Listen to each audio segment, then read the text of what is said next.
Private sector का बच्चा जो पढ़ के आएगा वो बाद में जॉब्स के लिए और हायर स्टडीज़ के लिए वो कॉम्पीट कर सकता है। इंटरनेशनल अगर बाहर अब्रॉड पढ़ने जाना है तो वहाँ भी वो कॉम्पीट कर सकता है। सीएसएस के जो जो एग्ज़ाम्स हैं वहाँ पर भी वो कॉम्पीट कर रहा है।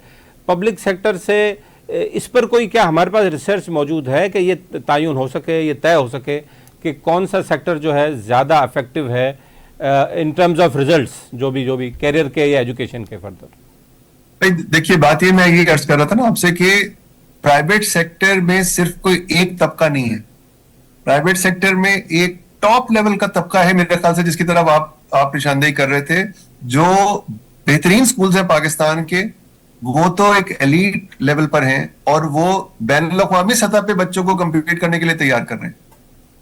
और जब हम प्राइवेट कहते हैं तो उसमें बहुत ही कम स्कूल्स का ये एक ग्रुप है जो हमारे जहन में आता है।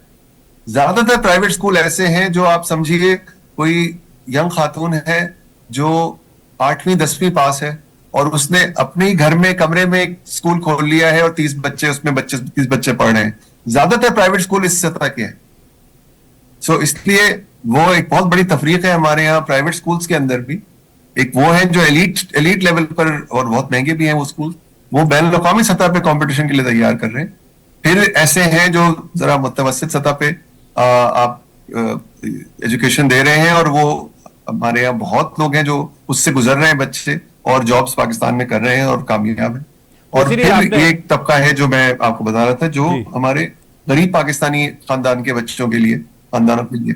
जी, तो काजिम साहब, तो ये इसका इसीलिए आपने ये जो किताब आपने लिखी दो पाकिस्तान, तो ये उसी दो पाकिस्तान की बात हो रही है? जी, असल में दो पाकिस्तान किताब जो मैंने लिखी, हर पाकिस्तानी घराने तक खुशहाली, ये दो पाकिस्तान की तफरीक ही ये है। सिर्फ अमीर पाकिस्तान, गरीब पाकिस्तान या अंग्रेजी मीडियम उर्दू मीडियम नहीं है। दो पाकिस्तान में मेरी किताब में चूंकि डेवलपमेंट के पॉइंट ऑफ व्यू से लिखी गई है, तरक्कियात के शोबे की तरफ से लिखी गई है, इसलिए उसमें बुनियादी से सवाल किया गया है कि कितने फीसद पाकिस्तानी घरानों के बारे में हम यकीन से कह सकते हैं कि उनकी अगली नस्ल आज की उनके हालात से बेहतर हालात में हो।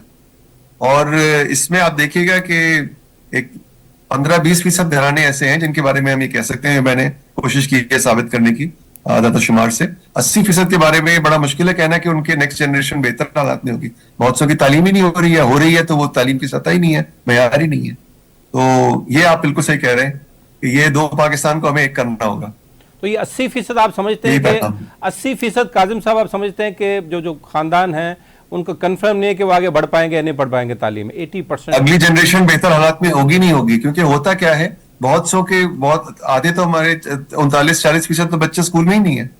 तो जो बच्चा स्कूल में ही नहीं होगा तो वो 21वीं सदी में वो किस तरह अपने हालात बेहतर कर सकेगा अपने वालिदैन के मुकाबले में?